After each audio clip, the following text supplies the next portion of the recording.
മോനെ കണ്ടിട്ട് അവൻ്റെ അമ്മയുടെ നിര്യാണ വിയോഗത്തിൽ നിന്ന് കുട്ടി മോചനം നേടിയിട്ടില്ല. വല്ലാത്തൊരവസ്ഥയിലാണ് ഇരിക്കുന്നത്.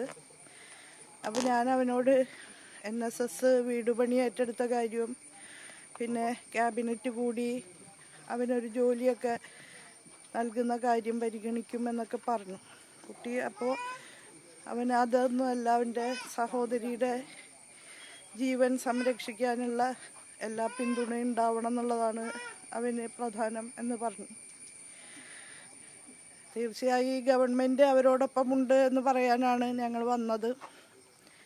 NSSൻ്റെ നേതൃത്വത്തിൽ നമ്മുടെ കലാലയങ്ങളിൽ പ്രവർത്തിക്കുന്ന നമ്മുടെ വിദ്യാർത്ഥികളുടെ സന്നദ്ധ സംഘടനയായിട്ടുള്ള നാഷണൽ സർവീസ് സ്കീം അവരുടെ വീട് പണി പൂർത്തീകരിക്കുക എന്നുള്ള ഉത്തരവാദിത്വം ഏറ്റെടുത്തിരിക്കുകയാണ്.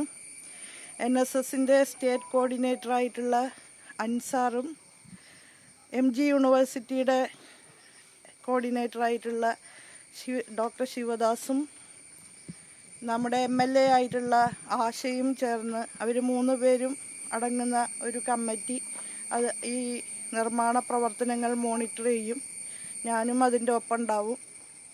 NSSൻ്റെ കുട്ടികൾ സമാഹരിക്കുന്ന തുകയോടൊപ്പം നമ്മുടെ കോട്ടയം ജില്ലയിലുള്ള സുമനസ്സുകളായ മനുഷ്യർ ഈ പ്രൊജക്റ്റുമായിട്ട് സഹകരിക്കും എന്നാണ് പ്രതീക്ഷിക്കുന്നത്.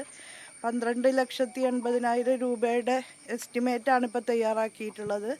അജി എന്ന പേരുള്ള ഒരു കോൺട്രാക്ടറാണ് എസ്റ്റിമേറ്റ് പ്രിപ്പയർ ചെയ്തിട്ടുള്ളത്. വീട്ടിലേക്ക് സാധനങ്ങൾ കൊണ്ടുപോകാനായിട്ട് കുറച്ച് പ്രയാസമുണ്ട്. സ്റ്റെപ്പുകൾ ഇറങ്ങിപ്പോയി ഉള്ള ഒരു വീടാണ്. ആ നിലയിൽ അതിനും കുറച്ച് ബുദ്ധിമുട്ടുള്ള രീതിയിലാണ്. അതുകൊണ്ടാണ് ഈ നിലയിൽ എസ്റ്റിമേറ്റ് പ്രിപ്പയർ ചെയ്തിട്ടുള്ളത്. അപ്പോൾ അത് വീട് പണി ഈ വീട്ടുകാർ പ്രതീക്ഷിക്കുന്ന അളവിൽ തന്നെ പൂർത്തീകരിക്കാനാണ് ശ്രമം. 50 ദിവസത്തിനകം അത് പൂർത്തീകരിക്കാമെന്നുള്ളതാണ് കോൺട്രാക്റ്റിൽ പറയുന്നത്. ഇതുമായി ബന്ധപ്പെട്ട കോൺട്രാക്റ്റാണ് NSSൻ്റെ സ്റ്റേറ്റ് കോർഡിനേറ്ററും ശ്രീമതി ആശയും അതുപോലെ MG യൂണിവേഴ്സിറ്റി കോർഡിനേറ്ററായിട്ടുള്ള ഡോക്ടർ ശിവദാസും ചേർന്ന് ഇന്ന് കൈമാറിയിട്ടുള്ളത്.